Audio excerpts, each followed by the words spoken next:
Good afternoon. It's not even afternoon. It's like 2 in the morning. uh, this is Module 6 discussion. Man, I'm getting loopy. Anyways, let me get right into it. So we got 3 questions. First one, consider the workplace culture of your own workplace, or if you are not currently employed, the culture of another organization in which you have a membership, clubs, religious organizations, or etc. So we are describing the organizational culture using the functional, interpretive, critical, and postmodern approaches to understanding organizational culture. So you're all familiar with me and being in the Marine Corps. So I'm just going to get right into it. The same as always. Functionalist approach is basically how the leaders shape the organization into an excellent or strong culture is what they define it as. Are the leaders doing the best of their ability to stop the BS getting towards the little people is how I look at it. So that's how does each lens offer us a different way to understanding the culture of the Marine Corps, basically. So the functionalist approach, like I mentioned earlier, it's just how those leaders shape the organization into making them an excellent and or a strong culture. And I'm just going to reiterate it again. It's basically, those managers or higher ups protecting you from, the stuff that you shouldn't be seen or shouldn't be dealt with. So maybe someone from the CEO's like, do something, but it's like unethical. So those leaders are going to be like, the leaders above them, or above the employees are going to be like, yeah, we're probably not going to do that. That's, not something we should be doing. So stop it right there. But if they're not, then you get into like the whole interpretive approach now. So instead of generalizing the culture and seeing what happens on the low end of the totem pole, now you're getting into like the more nitpicky things. So interpretive, we're going to say that, it wants to describe the culture of individual instead of generalizing the whole cultural approach. So in this case, the researchers, some more of how research is conducted and less on the theories. This is like your cognition and creating the identity approach to the research. So within the Marine Corps, the identity is, that eagle, globe, and anchor. Or with the Navy, it's some sort of military symbol. So, military in general, you could all be wearing uniforms. It could be insignia and rank. That could be the identity for them. So that's your interpretive approach. Critical approach, this is how researchers investigate how organizational cultures promote reification and universalization of managerial interest. Man, those are some big words. So this helps determine if people are that are appointed in a position of power, or are they appointed there because they're good at what they do, or are they appointed there because someone just likes them and they think they should be appointed above other individuals? Maybe the individuals below them may or may not like them. Like, I guess that could be anyone. You don't have to like your boss, but are they appointed there because they deserve to be there, or are they appointed there because someone just said, screw it, like let's just promote someone today and let's just promote the lowest person in the totem pole just cause. So postmodern approach. This approach is how researchers determine the power and knowledge on a discourse method. It helps identify if organizations are unstable or not. This helps an organization determine, critique, and create some sort of text or some sort of written thing to help define or create or keep even a stronger organizational culture. So in what ways, 2 different ways of seeing culture help you better understand your organization. So you have climate, effectiveness, which is functional approach. You have cognition, identity, that's interpretive. You have a symbolism, performance, that's critical.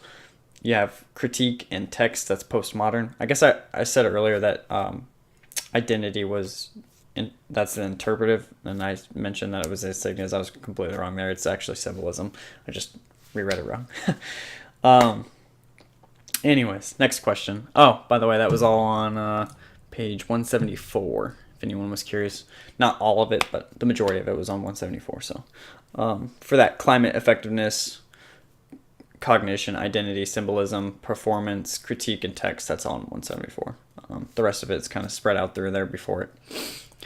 So next question, go back to the organization you considered for your question above. Considering Poole and McPhee, how can your organization climate be conceived of as structurational process? Using Poole and McPhee's prescriptive, of course, citing your text, blah, blah, blah, and the organization you discussed in the previous question, construct a clear, full, and vivid explanation on how this might work. So Poole and McPhee on page 158 suggests that employees and managers might not be able to change the way that they interact. So they're suggesting that the organization itself might not be able to change the climate, so whether it's supportive or defensive.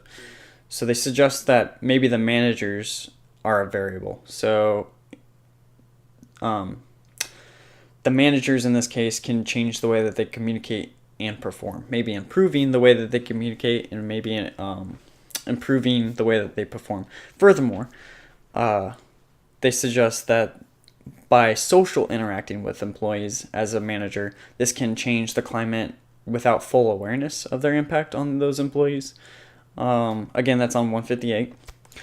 So basically, their suggestion is that these two scholars, instead of an organization changing the climate through just using communication and performance improvements, they also suggest that there are various other forms of climate change. They suggest that managers improve communication and performance through social interactions. I kind of just repeated myself. This suggests that they have a collective better attitude towards employees. So if they improve their attitude in social interactions, they might be doing social justice within the climate of their organization. So by that, I'm saying that just because I put on a smile and I'm talking to my employees that are below me, this might indirectly affect the climate of the organization. They use the word, actually, Poole and McPhee don't specifically use the word that climate and culture can be exchanged. There's a word I'm looking for. They can exchange those words, I guess, climate and culture. And I think it was Skynes. I'm going to say it's Skynes. That's probably not right, but that's what I'm going to go with right now. And you can basically change those out. So climate and culture can almost be similar. Research shows that a lot of them have the same thing to do. So I'm getting off a little script here. So, but anyways, by collectively changing managers' attitudes, that can create a social climate interaction that individuals will be happier and they'll be more supportive instead of defensive. So supportive, they'll have less anxiety or no anxiety to talk to their managers, as opposed to defensive. They'll feel like a panic attack maybe coming on, or anxiety just to talk to someone, like, maybe, oh no, I can't talk to that person, they're gonna freak out. So you don't want that as a manager or even someone appointed above other people. You want people to come to you and ask you questions, or kind of work with them. So as long as it's not once in a blue moon, but you're on a day-to-day basis with this happiness or improved attitude towards other workers, it'll create a way better culture or climate for that organization. So last question, using Skynes' organizational cultural model, and citing your text and the organization you've used for the last two questions, give a clear and rich discussion of organizational culture. Again, be specific and use each level of the model in your answer. So actually, let me reiterate the last question. I didn't really talk about the Marine Corps in this whole communication performance thing.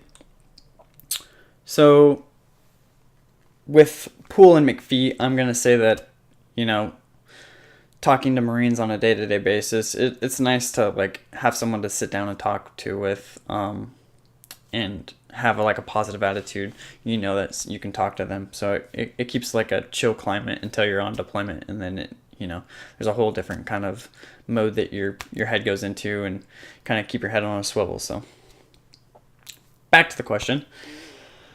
So page 162, 163, determining organizational culture and my personal opinion of what context I have concluded from this chapter 6, is based on leadership and whether it be managers, CEO, CFO, someone just higher ranking, and so forth, and how they conduct themselves on a day-to-day basis via social interactions with the employees below them, how they conduct themselves on a day-to-day basis. So this could be even outside of work. People, notice these things. So, and what else do I have here? Even how they conduct themselves out of work helps define the culture, or exchange, or how it's exchanged within the climate, within their workplace or organization. So I'm sure there's countless news articles of hearing about how, a Marine was out in public and something bad happened, so they went and did a Marine Corps thing. They charged into battle, or sacked some armed robber or some sort of thing. So you don't hear too much about. I mean, there are bad things that happen within the Marine Corps, outside of the Marine Corps organization, and it kind of hurts the Marine Corps. So this is kind of the same thing. So basically, if you're doing something good and you do it outside your organization, people are going to write about it, if it's something that needs to be written about. So if you do something bad and it's also related to the Marine Corps and they're in the Marine Corps, it's going to, leave a bad tone or a bad climate for that Marine Corps. I guess a cultural kind of thing. So the term the book used was defensive again, and instead of supportive, the leader... This leader will expand his or her knowledge to all the employees appointed below them and help define the culture within the organization. So if the leader is crappy, and the climate and our culture will be crappy. So like I mentioned earlier, if that leader is doing something unethical outside of work, and other employees see them doing unethical things outside of work, it's going to leave a crappy climate within that workplace or culture. So, thus, a leader using the following mechanisms will help determine cultural background. I do believe those mechanisms were on page 130, 163. They're on page 163, and the primary ones were what a leader chooses to focus on, how leaders respond to critical events, how leaders allocate resources, what behaviors intentionally or unintentionally they decide to model, and so forth. Those are the primary ones. There's quite a few extra ones, and then there's secondary ones as well that you guys should take a look at. So I'm sure you guys have already read it in the textbook. And that's all I have for you guys. Sorry for the 13-minute video. See you guys in class. Good night.